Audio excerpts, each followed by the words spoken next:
long-term care planning essentials. So just a quick overview on how we're going to go through the process here. We are being recorded so that you can come and view this again at a later time if you need to. And we're all going to make sure that we're on mute when she's presenting and our videos are off so that our attention is on Bryana and not other people.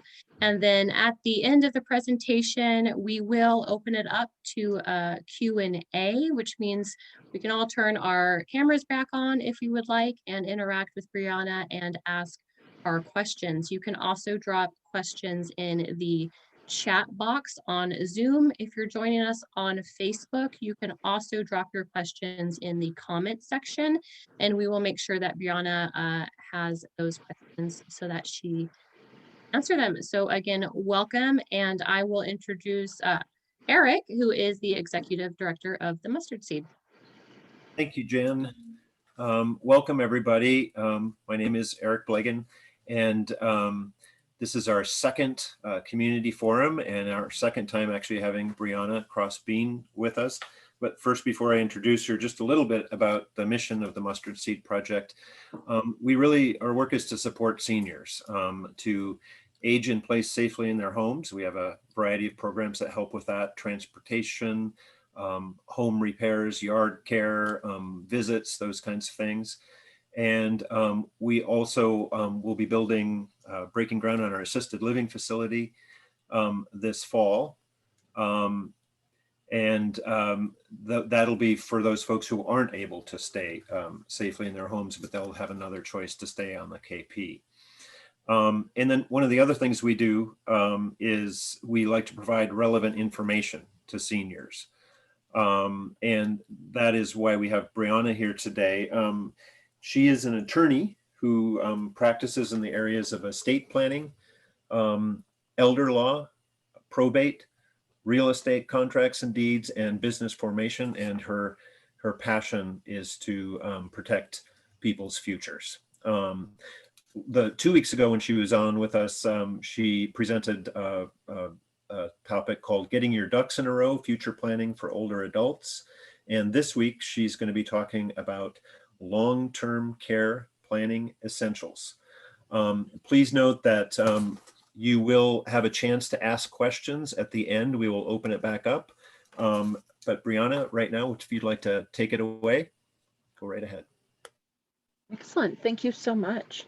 So let me just share my screen here, and I will do a slideshow. So thank you so much for having me and for everybody who is attending today. So for today, I will be going over what long-term care planning is, what it looks like, also how to stay safe in your home and kind of stave off any long-term care needs ahead of time.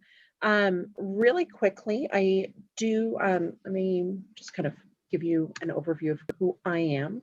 I've been a practicing attorney for about 8 years now, since 2013, and I have my own practice. Kind of got into my own business as a result of the recession. Not a great job market for attorneys, so I decided to hang my shingle myself, and I've been happily doing it from the start and really enjoyed being my own boss. My primary practice areas are estate planning, elder law, and probate. And a lot of people hear elder law and they don't quite know what it means. It's actually kind of a newer area of law. I say newer as a relative term. It's been around since the 1980s, and actually some wonderful attorneys from Washington State kind of got elder law started, realizing that older adults have kind of unique legal needs, and there needs to be a legal specialty to address those. So a lot of elder law involves discussing long-term care planning. Some elder law attorneys do work with keeping older adults from being exploited, and things like that. That's more of litigation, and I happily refer out to experts for that. But as far as elder law in my practice, I'm doing mostly long-term care planning.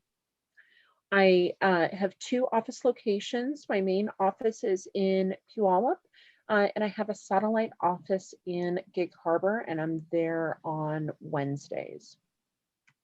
All right, so let's talk about what long-term care is. It's a really broad spectrum, and it includes anything from home care, needing somebody to come in once or twice a week to maybe help you bathe, and goes from there all the way to full-blown 24-hour nursing home care. Really, long-term care is kind of all about needing assistance with activities of daily living. So that means things like walking, using the restroom, bathing, feeding yourself, as well as medication management. 70% of all adults will need some form of long-term care during their lifetime. So that came from a study from a few years ago. I think it was a national study. I forget who put it out, but what that high percentage tells me is that it is a probability rather than a possibility that you will need long-term care at some point. And so it's good to educate yourself ahead of time so that you're not in crisis mode. The average monthly cost of long-term care is approximately $6,000. That kind of goes up a little bit each year. So that gets very expensive very quickly. The monthly cost range that I've seen is anything from about $1,500 a month. That's normally when you start needing somebody to come in and do some basic assistance in your home. The $15,000 range is more when you need full-blown nursing home care and also memory care. Most facilities have a 1 to 4 year private pay requirement. And that means that that's how many years you have to pay out of pocket before they will accept Medicaid. And I will go way into depth in Medicaid in just a few minutes. There are some of the main ways to pay for long-term care. Private pay, that is what it sounds like. It means that you're paying out of pocket. You can also pay via long-term care insurance. Also Medicaid/COPES, they're under the same umbrella. And then finally through VA benefits. And actually there is one more on here that I will briefly discuss, and that is reverse mortgage. I'd forgotten to make a slide on it, but I'll just give you guys an overview of what that is. So reverse mortgage is a way of tapping into equity on your home to pay for, usually it's for long-term care.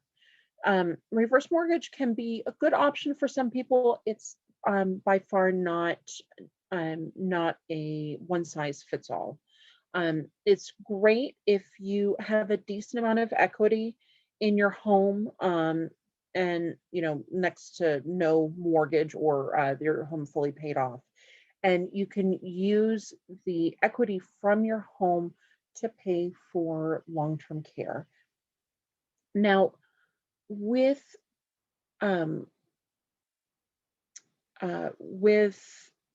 reverse mortgages, if you are a single person, you have to remain in your home while the reverse mortgage is going on. If you move to a care facility during that time, the reverse mortgage company will go in and essentially place a lien on your home and kind of start getting themselves reimbursed for their for the money that they have given you. if you are a married couple, that can be a good option if one spouse stays at home and the other spouse goes into a long-term care facility. I have a good resource for reverse mortgage, so if anyone is interested, I can provide her information. But generally, you can only tap into about 40% of the equity on your home, but it can be a great way to be able to stay in your home for longer. Okay, so before we really get into Medicaid rules and things like that, I want to talk about how to stave off long-term care. So most people want to stay independent and in their homes as long as possible. And a great way to do that is to stay healthy and stay on your feet. Older and disabled adults are at increased risk of falling. There's a number of reasons for that. I was just learning recently about people who have diabetes, especially if you have neuropathy in your feet, so you're not able to feel the ground as well. And that can make you at increased risk of falling. Other medical conditions, certain medications can make you more at risk of falling as well. There are some excellent ways to reduce your risk of falling, including grab bars, having clear walkways, wheelchair ramps, shower seats, etc. Now, the CDC, Centers for Disease Control, they have a public health outreach program called STEADY, and I forget what that stands for, but it's specifically aimed at keeping older adults healthy. And this is a kind of checklist from one of their brochures. And this is one of the resources that I really like for people regarding fall prevention. And it gives some really good common sense advice for how to stay safe. You know, for instance, keep objects off the stairs. Ideally, if you can avoid stairs, that is the best. You know, if you have a single story house, everything is on one floor, that can keep you from being at risk for falls. You can also have walkways or, excuse me, wheelchair ramps. Like if you have to step up into your house from your porch, then that can be a way to do that. And keep things off the floor. Sorry, I didn't mean to do that. Keep rugs off the floors, just don't have them, or if you do have them, there's some non-slip backing that you can get as well. And from what was being shared earlier, it sounds like mustard seed may be able to help in some circumstances to help people stay in their homes. So definitely make sure that you're taking advantages of any resources that you have. Unfortunately, I've seen it many times where somebody will have one fall and it starts this horrible cascade of health issues and they wind up in long-term care. So it's really important to stay safe.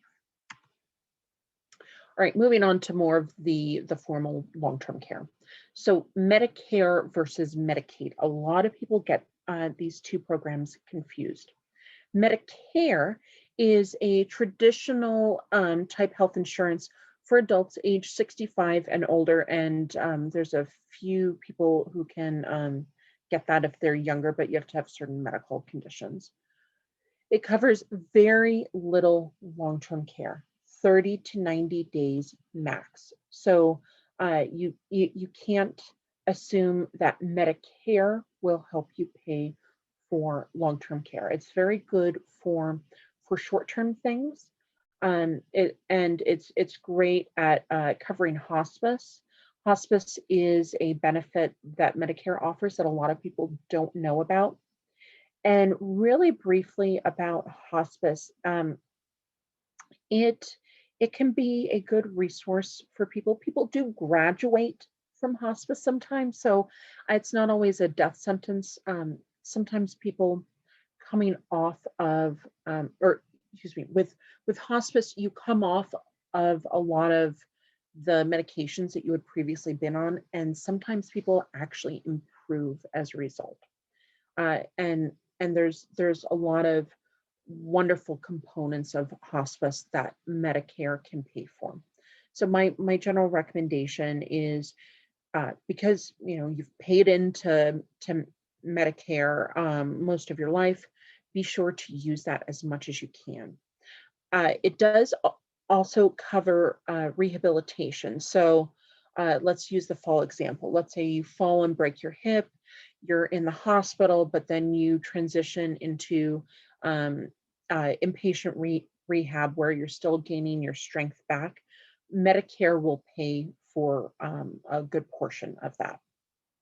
Now, there's a distinction I want to make, and I want to make you all aware of, inpatient versus under observation designations.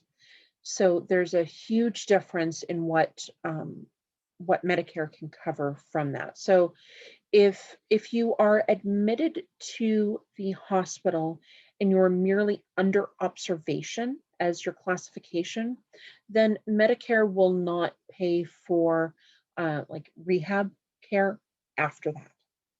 After you get released, you have to have the inpatient designation. So be sure that you are confirming that you are in fact, you or your family member is classified as being inpatient rather than under observation. It can save you tens of thousands of dollars if you need rehab. Now, Medicaid. This is what we're going to spend a good chunk of time talking about. There's two main categories of Medicaid. There's Medicaid for people who are low income and under age 65. It's a traditional type health insurance. The second type, which is what we'll be focusing on today, pays for nursing home and other long-term care needs if the applicant meets strict medical and financial requirements.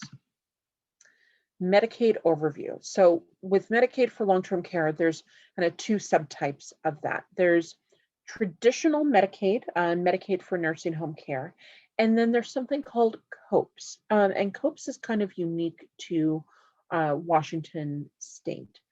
And that stands for Community Options Program Entry System.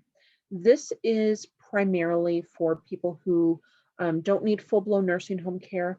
They need general assistance with activities of daily living. I was mentioning those earlier: bathing, using the restroom, walking, things like that. Now, the one distinction with activities of daily living that Medicaid will not actually consider an activity of daily living is medication management. And this is something that is kind of controversial in my opinion. And I know I've expressed frustration with a number of other I have a 4-month-old at home and I'm on a little bit lack of sleep. So I'm doing my best to keep my words from being garbled. So basically, Medicaid doesn't cover medication management as an activity of daily living. And that is controversial. I personally think they should cover it. A lot of my other attorney colleagues think that Medicaid should cover it. I think the reasoning right now is that there's a lot of ways that medication can be kind of automatically managed. And I know a big way that can be done is through I know there's a specific name for it, but it's where you can get all of your medications that you need to take at one time kind of compiled into one one little bubble, and then you just take that at each appointed time. The big issue with that, though, is people with dementia and Alzheimer's and other similar conditions will forget to take those. I think they're called bubble packs. Oh, if anybody knows, please feel free to correct me. But even when you have dementia, you can still forget to take those. So my opinion, I think that should be covered by Medicaid, but it's not. You have to meet very strict medical and financial eligibility requirements. Medical eligibility, less of an issue. Financial eligibility is where a lot of people run into problems. There are two main components of financial eligibility: income eligibility and resource eligibility. So like I said, medical eligibility is pretty straightforward. You need medical care that long-term care facilities provide and or need assistance with at least 2 activities of daily living.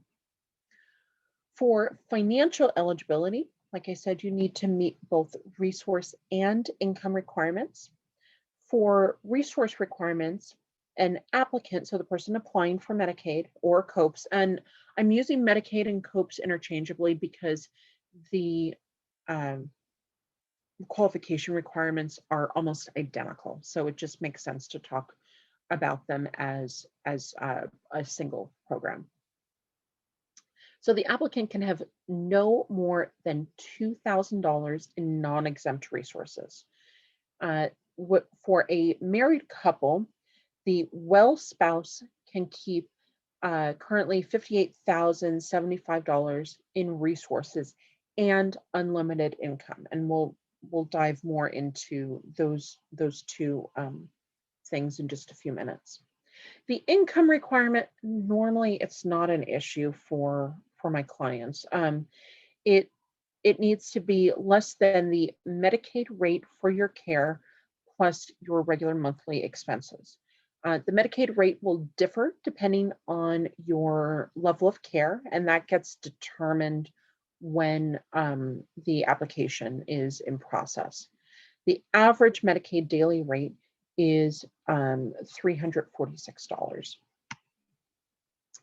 Exempt resources. So these are resources that you and your spouse can keep in addition to that $2,000 and the $58,000. You can have a home as long as the equity in it is less than $603,000. Now this goes up a little bit each year. It went up, let's see, I think last year it was, let's say 590,000. So goes up a tiny bit. You can also have household goods, personal effects, durable medical equipment. You can have one vehicle. It can be of unlimited value, but it has to be used for transportation to and from your doctor's visits. You can also have a life insurance policy, but that has to have a cash surrender value of less than $1,500. Those are virtually unheard of. Some of them do exist, but for the most part, you end up needing to cash out your life insurance policy.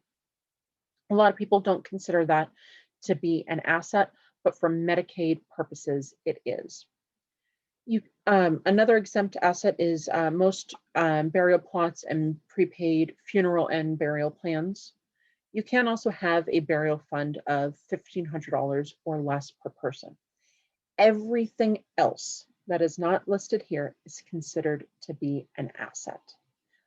Big one that a lot of people don't realize that they normally end up having to spend is an IRA. So some states, the well spouse, so the spouse who doesn't need Medicaid, can keep the IRA. Washington, not, unfortunately. Now, what makes Medicaid especially tricky is that there is what's called a 5-year look back period. So that means that any gifting within 5 years prior to applying can result in ineligibility and a delay in benefits. The main exceptions to that are gifting to a spouse or disabled child. So, a really easy thing to do if you're married is to give your or transfer the home from both of your names into the willed spouse's name. You can also gift to a caregiver child, gift your home to a caregiver child. This is very, very hard to do. Medicaid has come down really, really hard over the last several years. So the only way to gift to a caregiver child, and it really has to do with timing. So you have to apply for Medicaid essentially while your child is being your caregiver. So it can't be that, maybe they cared for you for 5 years and then you went into an assisted living facility, you did their 2-year private pay and then transitioned onto Medicaid. You can't do it that way, unfortunately. So you essentially have to be living in your home and applying for Medicaid while while your caregiver child is caring for you. Going back to what I mean by ineligibility. So when um, when you apply for Medicaid, DSHS will go back 5 years to look to see if you gave away any money or property. And if you did, they can penalize you. So we have my example here. If you gift $100,000, it can result in 289 days of ineligibility. And so remember that average Medicaid daily rate that I gave a slide or two ago? That's how they calculate the period of ineligibility. So $100,000 divided by 346 is 289. So that's how many days you would be ineligible, and that Medicaid benefits would be delayed from when you are otherwise eligible. And this is the key, really, really hard thing about this. Because the period of ineligibility does not start until you are down to $2,000 in your bank. And one distinction I want to make is even if you get more than $2,000 per month in income, the majority of that has to go to the facility that you're at. So income doesn't come into to be an issue with the $2,000. But for gifting, it's when you are otherwise eligible. So let's say that you gifted your kids $100,000 3 years ago, and only this month did you spend down to that $2,000. Medicaid will start the ineligibility period, that 289 days, from now, as opposed to 3 years ago when you did the original gift. They used to start the ineligibility period from when the gift was done. That is not the case anymore. Medicaid is just clamping harder and harder down on really any attempts to do a lot of meaningful planning and protecting of assets. I will talk about some ways, but there's not a lot of really good options, unfortunately. Now, Medicaid does do estate recovery. And Washington State is allowed to reimburse itself for paying for long-term care for people who received those benefits from at least age 55 or older. If you are younger than that, then they won't impose the estate recovery. So if something really sad happened, somebody had a traumatic brain injury and they were in a nursing home from age 40 to age 45, then that estate recovery does not kick in. It's only for long-term care that you receive age 55 and older. Most assets are subject to recovery. So for the Medicaid recipient, all of their separate property is subject to estate recovery. So that means everything in just their name. And then 1/2 of the community property. So 1/2 of assets owned with their spouse. For the spouse, and this assumes that they don't end up needing to go on Medicaid, no portion of their separate property is considered to be eligible for state recovery, which is why it's a pretty common planning method to transfer the house into the well spouse's name as part of planning. And remember what I was talking about with gifting, how that is one of the exceptions to the gifting penalty is transfers between spouses. That's why that can be a very effective thing to do. Then we talked about that it's the recipient's half of the community property. Recovery is only allowed after both spouses have passed away. So if, let's say, the one spouse got on Medicaid and they never took their other spouse's name off of Medicaid, Medicaid will only place a lien on the house after both spouses have passed away. Right, let's move on a little bit to aid and attendance, which is another long-term care benefit that can be useful for some people. A lot of people don't know about it. So this is a stipend to assist veterans and their spouses in paying for long-term care. If you are a married vet, you can get about $2,300 per month.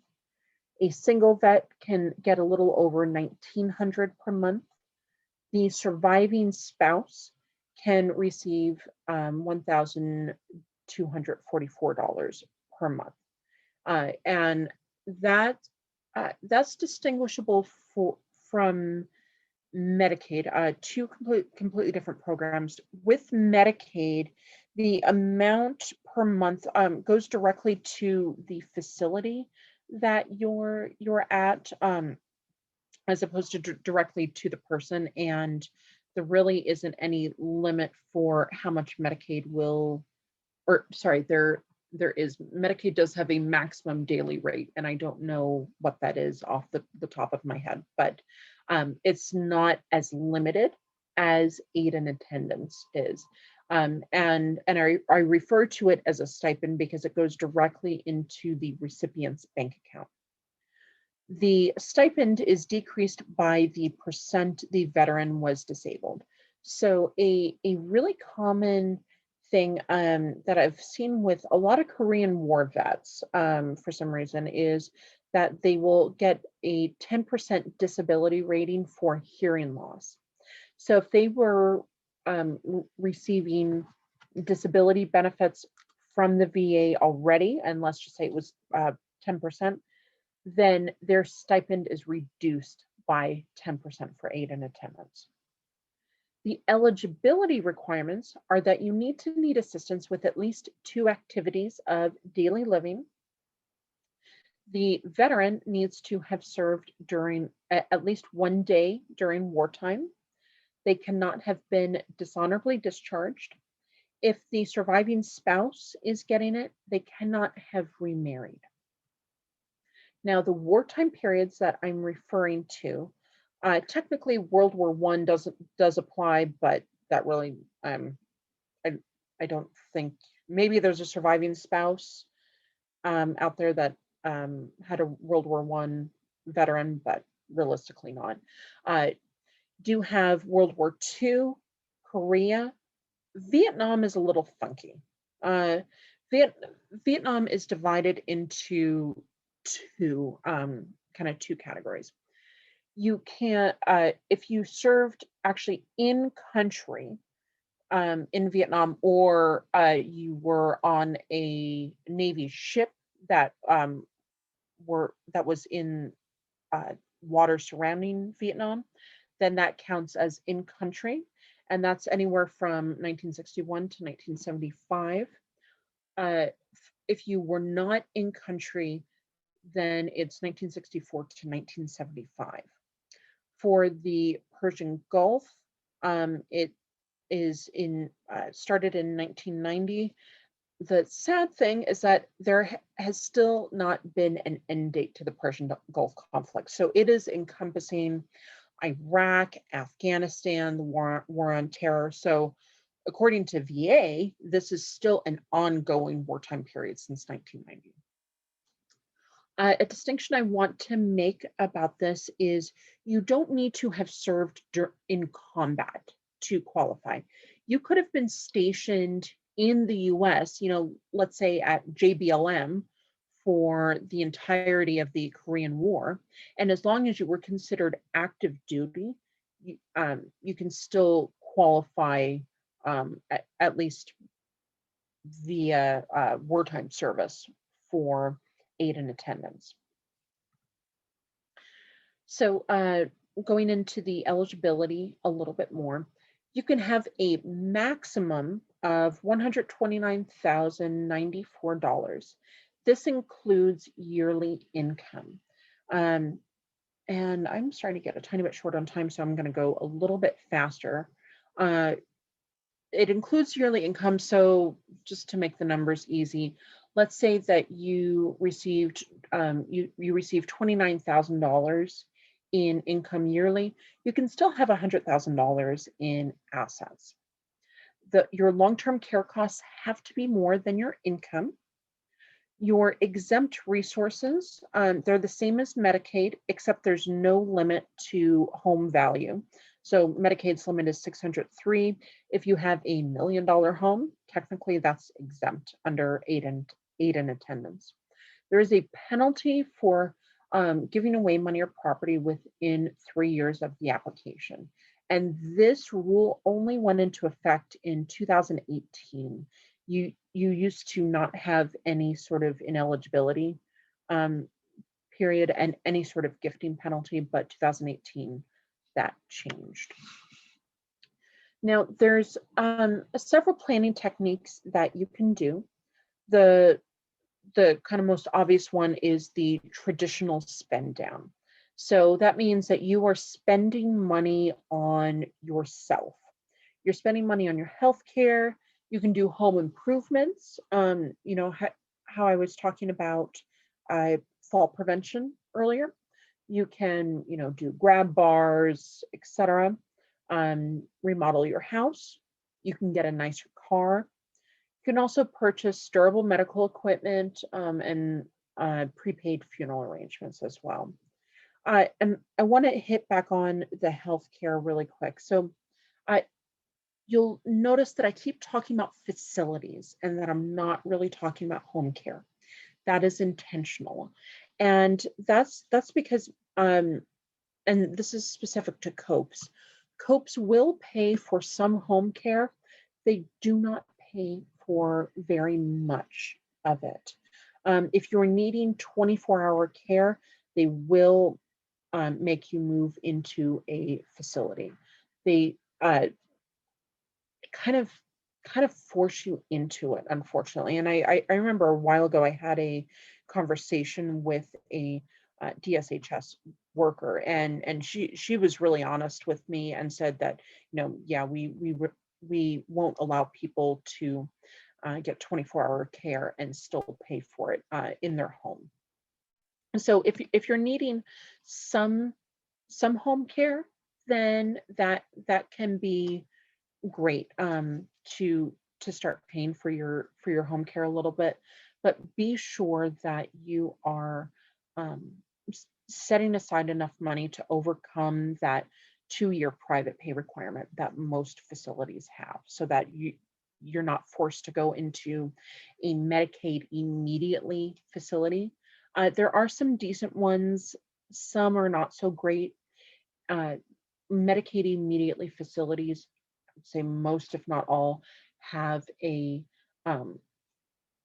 waiting list on them, and the wait list can be quite substantial. So some other planning techniques, and I've already alluded to this a little bit, spousal transfers.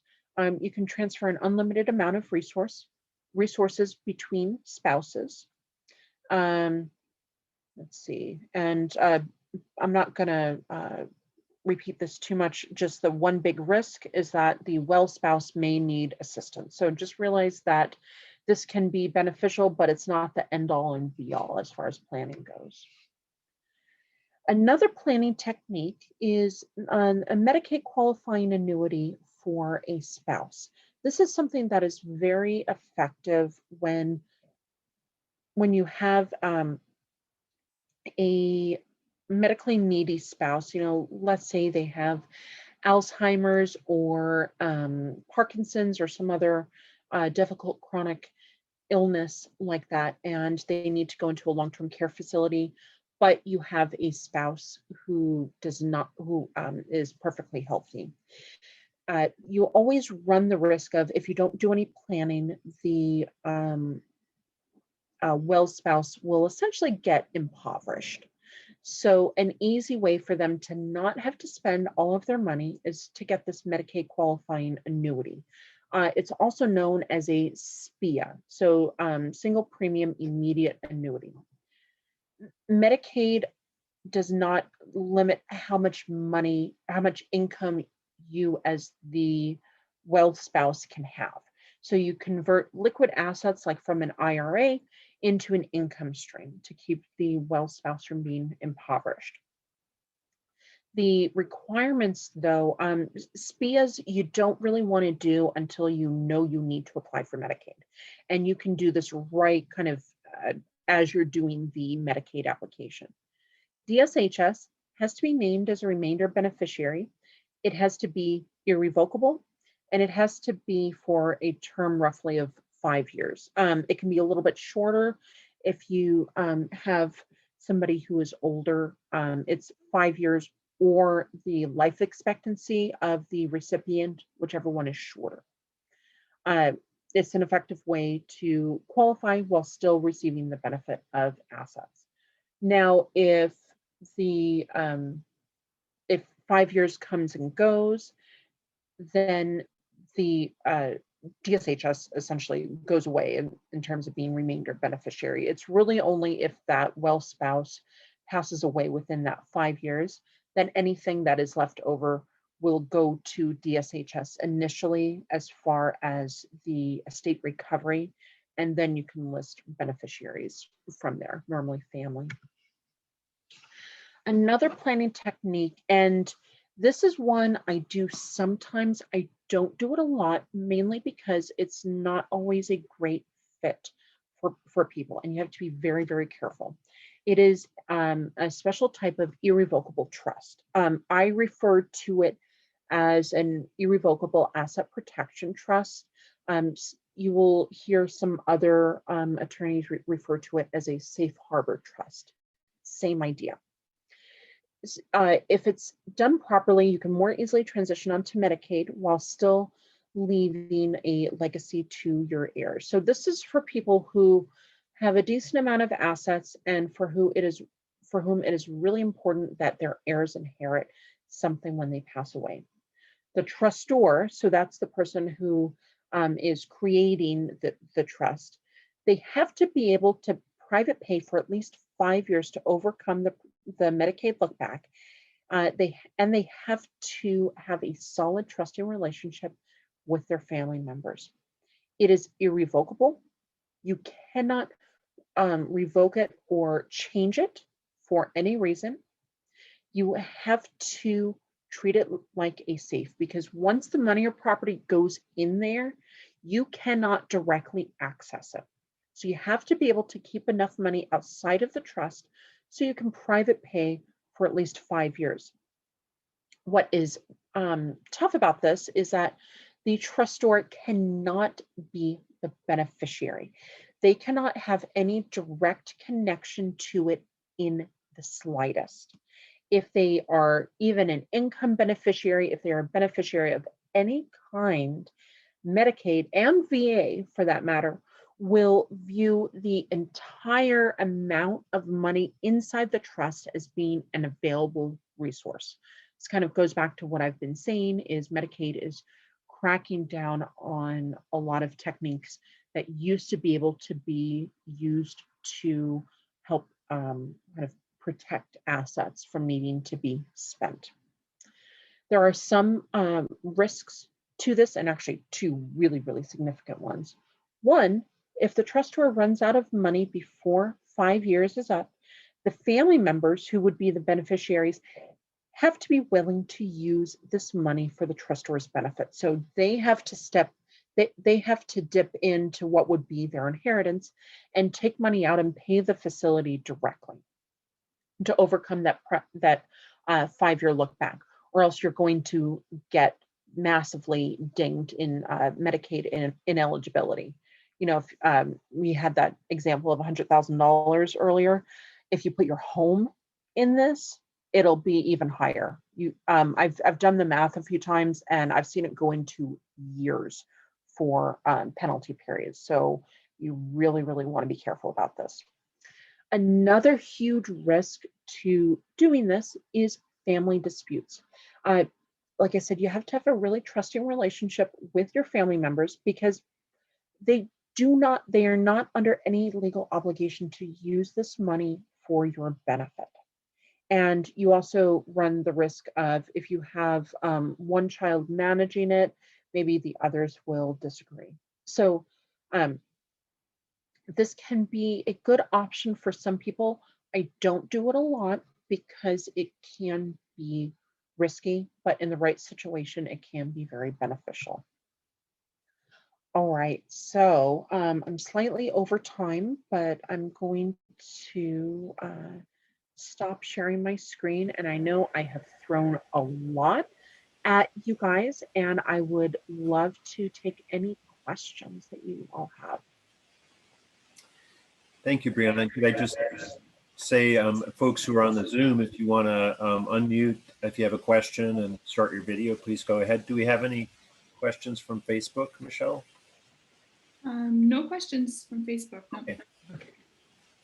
I've got one to start things off, actually, Bryana. Yeah. I was in the activities of daily living that you spoke about, and that Medicare does not cover prescription management. Is there any movement on that? Anything we could do in terms of talking to representatives? You can definitely talk with your state senators and representatives. That is helpful. I'm actually chairing the public policy committee of the Washington Academy of Elder Law Attorneys, so I keep pretty close track of legislation. There's not anything on the books, and unfortunately, what's a really big issue now is that Medicaid reimbursement rates to facilities are just atrocious, which is why most of them have the private pay requirement. I actually just saw something on one of the local news sources that I think it was a facility up in Everett who's having to close its doors because it just can't afford to stay open anymore. Yes. In fact, I've heard that it's approximately 65 to 70 cents per the dollar is what the reimbursement rate. So that doesn't surprise me. Yeah. Thank you. They can't even break even. It's rough. Yeah, I know that I'll stop talking here, but our local Senator Emily Randall is working on that at the state level, which I appreciate. But our facility is planned to have average of about 9 Medicaid eligible beds out of 30. That's part of our commitment to serving the community and the state requirement. But yeah, other questions?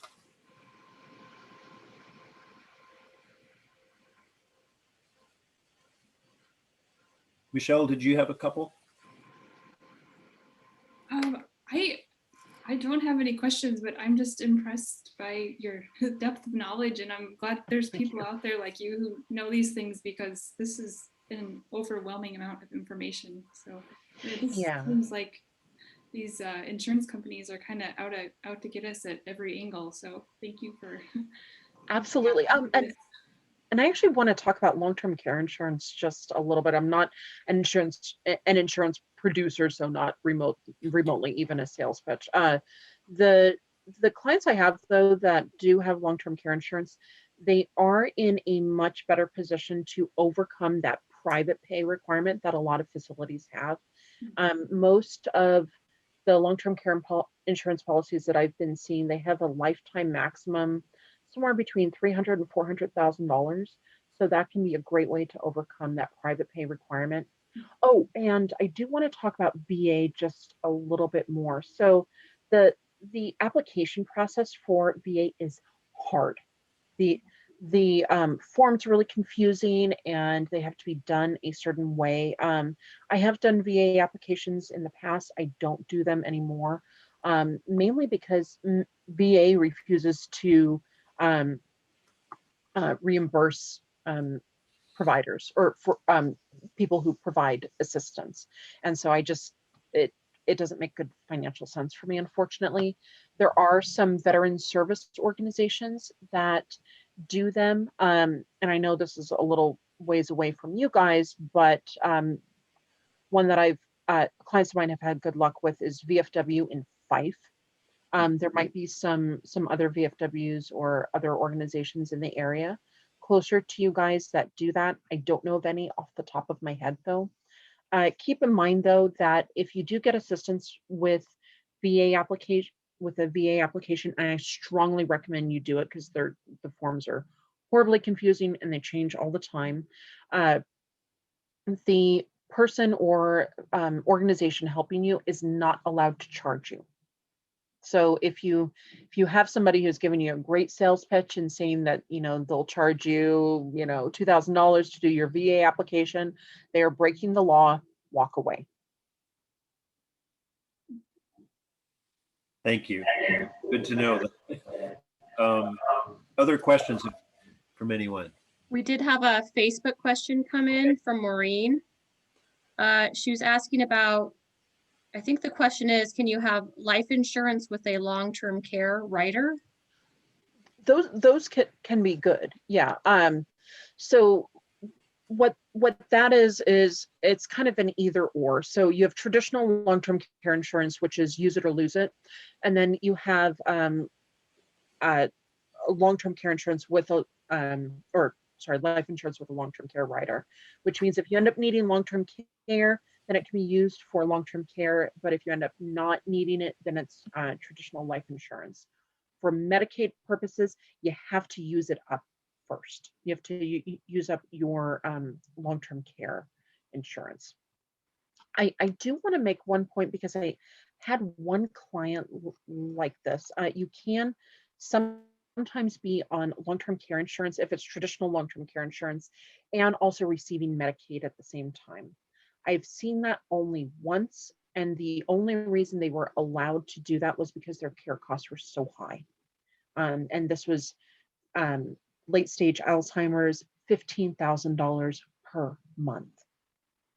So with their long-term care insurance policy, plus their income, they were still coming up short. And so they had to apply for Medicaid.